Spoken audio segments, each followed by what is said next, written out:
My residential real estate story? Well, it's kind of funny. I'm not that person who planned it. So I worked at a radio station, and my kids were getting older, and that job required me to travel quite a bit.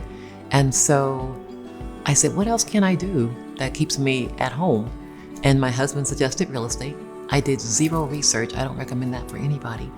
And I took the classes and I became a real estate agent. And I was so excited when I got hired by a brokerage until I found out they really hire anybody who's breathing.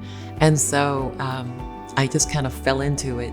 And my first year I had 14 transactions and everybody was like, oh my gosh, you're so good at this. I'm like, 14, that's not normal. When I learned the normal was like 1 transaction.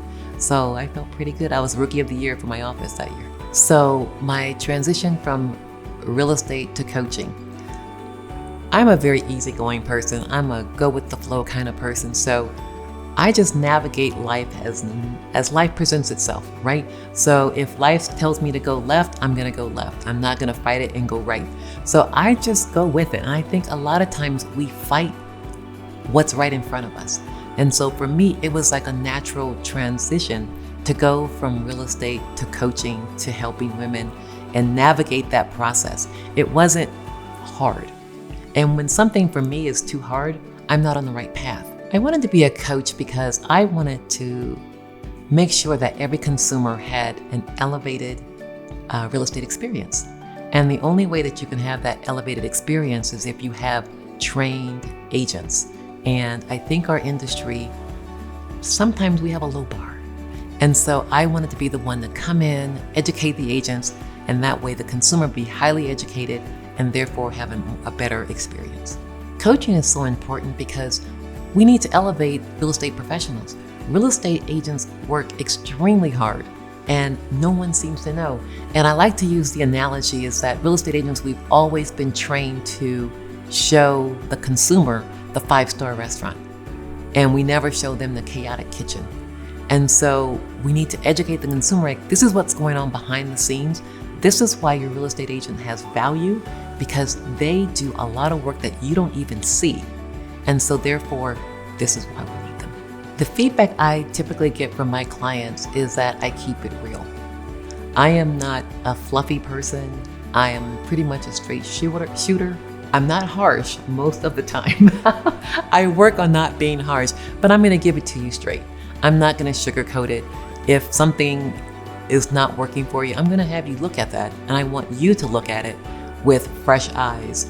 And I think that's what people like, is that realness. Even with transactions, I blog a lot and they can hear my voice. And I even have agents who say, I have the candy on my shoulder telling me, I shouldn't do this, I shouldn't do this. Because one of the things that I tell agents all the time, all money's not good money. And so when all money's not good money, that means that gives you permission not to work with everybody that comes across your path, because everything's not meant for you. And so that's the one thing that people like about me.